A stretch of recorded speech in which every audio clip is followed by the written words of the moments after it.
చుట్టూ సముద్రం మధ్యలో నివాసాలు. ఇదే హోప్ ఐలాండ్. కాకినాడకు రక్షణ కవచంగా మారింది.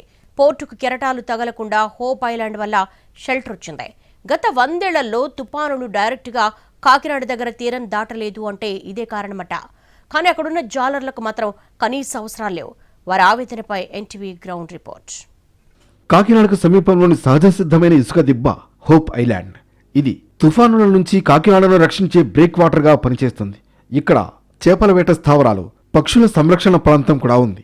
కాకినాడ తీరానికి సుమారు 7 కిలోమీటర్ల దూరంలో గోదావరి డెల్టాలోని ఇసుక ప్రవాహాల ద్వారా 100 సంవత్సరాల క్రితం ఏర్పడింది. వేలాది రకాల పక్షులు ఇక్కడికి రావడం వల్ల ఇంపార్టెంట్ బర్డ్ ఏరియాగా పిలుస్తారు. ఈ ద్వీపం టాడ్పోల్ ఆకారంలో ఉంటుంది. దాదాపు 146 కిలోమీటర్ల విస్తీర్ణంలో ఉంది. రాష్ట్రంలోని ఏకైక సముద్ర దీవి కాకినాడకు సమీపంలోని హోప్ ఐలాండ్. ఈ హోప్ ఐలాండ్ సంబంధించి మొత్తం 40 కుటుంబాలు ఉంటాయి. అంటే చుట్టూ నీరు, మధ్యలో నివాసాలు ఉంటాయి. హోప్ ఐలాండ్కి సంబంధించి ఈ కుటుంబాలన్నీ కూడా మత్స్యకార కుటుంబాలు. వీళ్ళు చేపలు పట్టుకుని జీవిస్తారు. ఈ హోప్ ఐలాండ్కి సంబంధించి వాళ్ళు అక్కడే ఉంటారు, బయటికి రావడానికి ఇష్టపడరు. అంటే చుట్టూ సముద్రం, చుట్టూ వాటరు, మధ్యలో వాళ్ళ నివాసాలు ఉంటాయి. దీనికి అనుగుణంగానే చేపల మీద ఆధారపడి వాళ్ళు జీవిస్తూ ఉంటారు. కాకినాడ ప్రకృతి విపత్తులను, తుఫాన్లు, అదేవిధంగా ఉప్పెనలు వంటి కాపాడడానికి హోప్ ఐలాండ్ ఎంతో కాపాడుతూ ఉంటుంది. దానికి అనుగుణంగానే ఈ 40 ఏళ్ళకి సంబంధించిన వాళ్ళు ఎవరైతే ఉంటారో వాళ్ళు ఇక్కడే వాళ్ళ జీవన విధానాన్ని ఉంటారు. దానికి ప్రకారం మొత్తం ఇది కాకినాడ హోప్ ఐలాండ్లోని దాదాపు 200 సంవత్సరాల క్రితమే ఈ హోప్ ఐలాండ్ ఏర్పడింది. దానికి అనుగుణంగా ధవళేశ్వరం దగ్గర కట్టించిన ఆనకట్ట కారణంగా గోదావరి ప్రవాహంలో వచ్చిన మార్పులతో ఈ హోప్ ఐలాండ్ అనేది ఏర్పడింది. హోప్ ఐలాండ్కి సంబంధించి గోదావరి నదీ సంగమంలో ఇసుక మేటలతో ఈ ద్వీపం రూపం దాల్చింది. అసలు హోప్ ఐలాండ్లో పబ్లిక్, అదేవిధంగా జనాల జీవన విధానం ఏ విధంగా ఉంటుంది, వాళ్ళు ఏం తింటారు, ఏముంటారు అనేది చూద్దాం. ఆలివ్ రెడ్లీ తాబేళ్లకు ఈ ప్రాంతం ఆవాస కేంద్రంగా ఉంటుంది. 1000 ఎకరాల రిజర్వ్ ఫారెస్ట్గా ప్రకటించారు. ధవళేశ్వరం దగ్గర బ్యారేజ్ కారణంగా గోదావరి ప్రవాహంలో వచ్చిన మార్పులతో ఈ ద్వీపం ఏర్పడింది. గోదావరి నదీ సంగమంలో ఇసుక మేటలతో రూపుదిద్దుకుంది. ఏపీలోని ఏకైక సముద్ర దీవి ఈ హోప్ ఐలాండ్. ఇక్కడ దాదాపు 80 మత్స్యకార కుటుంబాలున్నాయి. అంతా సముద్రం మీద ఆధారపడి జీవిస్తారు. గతంలో 400 వరకు జనాభా ఉండేది. కానీ పిల్లల చదువులు, అవసరాల వల్ల కొందరు కాకినాడలో ఉంటున్నారు. రేషన్, పెన్షన్ ఏది కావాలన్నా బోట్లో ప్రయాణం చేసి రావాలి. కనీస సౌకర్యాలు కూడా లేకపోవడంతో బిక్కుబిక్కుమంటూ గడుపుతున్నారు. ఒకవైపు సముద్రం, మరోవైపు ఇల్లు. ఇది హోప్ ఐలాండ్లోని జీవన విధానం. ఈ హోప్ ఐలాండ్ అనేది కాకినాడకి ఎంతో సేఫ్టీ చూపిస్తుంది. చూసుకోవచ్చు మనం, ఇటువైపు వాళ్ళ ఇళ్ళు ఉన్నాయి. ఇళ్ళకి సంబంధించి ఇక్కడే వాళ్ళు ఉంటారు, సముద్రం ఒడ్డునే వాళ్ళు జీవిస్తూ ఉంటారు. కానీ ఇక్కడ మినిమం హోప్ ఐలాండ్లోకి సంబంధించి ఏం కావాలన్నా వాళ్ళు సముద్రం దాటి అవతల వైపు వెళ్ళవలసిందే. వాళ్ళ ఇళ్ళు కూడా అన్ని పక్కపక్కన ఉంటాయి, చిన్న చిన్న ఇళ్ళు. ఇళ్లలోనే వాళ్ళు ఉంటారు. అందరూ ఒక జాయింట్ ఫ్యామిలీగా ఉంటారు. కానీ దానికి సంబంధించి కూడా కనీసం ఇక్కడ ఉన్న పెన్షన్ తీసుకోవాలన్నా, అదేవిధంగా స్కూల్కి వెళ్ళాలన్నా వాళ్ళు పడవ దాటి అవతల వైపు వెళ్లాల్సిందే. గతంలో కరెంట్ సౌకర్యం కోసం సోలార్ ప్యానెల్స్ ఏర్పాటు చేశారు.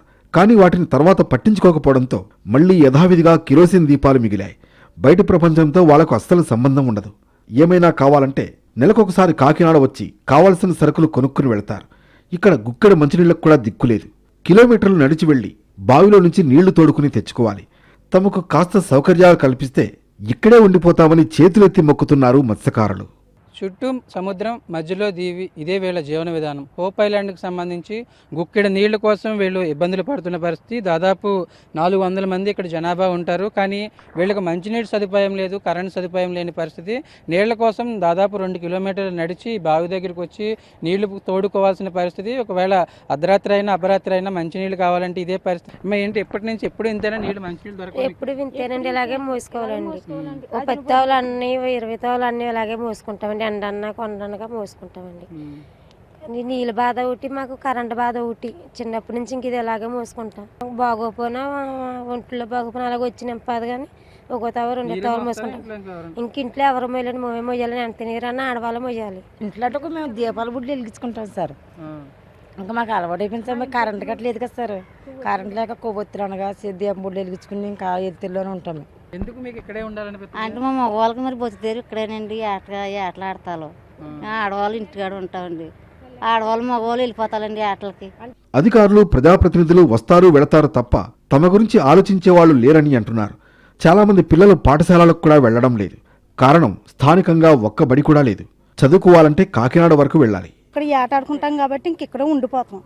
కానీ మాకు వెళ్ళి ఎప్పుడన్నా తుఫాను వస్తుందనేసి వెళ్ళి ఏదో 4 రోజులు తలగాసుకున్నాక కూడా ఏ ఆధారం లేదు సార్. వచ్చిన ఇల్లు కూడా ఇద్దామా వద్దన్నట్టుగా ఆలోచించుకుంటున్నారు సార్. ఒక పక్క అడవి, మరొక పక్కన సముద్రం. అవే తమను కాపాడుతున్నాయన్నది ఇక్కడి గంగపుత్రుల మాట. అనారోగ్యం వచ్చినా సముద్రం దాటి ప్రయాణం చేయడానికి పెద్దగా ఇష్టపడరు. ప్రాణం మీదకు వస్తే తప్ప గడప దాటి బయటకు వెళ్లరు. మొత్తానికి హోప్ ఐలాండ్ కాకినాడకు రక్షణ కవచంగా ఉన్నా అక్కడ బతుకుతున్న వారికి మాత్రం సరైన సౌకర్యాలు లేవు. గుక్కెడు నీళ్లు, కరెంటు, ఇతర సదుపాయాలు ఏర్పాటు చేస్తే అదే 10,000ని పాలకులకు మొక్కుతున్నారు మత్స్యకారులు. దీపం బుడ్లతోనే వాళ్ళ జీవితాలు ముందుకు వెళ్తూ ఉంటాయి. కనీస అవసరాలు నీరు, అదేవిధంగా కరెంటు సదుపాయాలు కల్పించాలని ఏళ్ల తరబడి, దశాబ్దాల తరబడి అధికారుల దృష్టికి, ప్రజాప్రతినిధుల దృష్టికి తీసుకుని వెళ్తున్నాము. కానీ అవన్నీ హామీలుగా కానీ మిగిలిపోతున్నాయి తప్ప తమకు ఎటువంటి ఉపయోగం ఉండడం లేదు. ఇలా కిలోమీటర్ల మేర నడిచి వెళ్ళి గొంతు తడుపుకుంటున్నామని చెప్తున్న పరిస్థితి.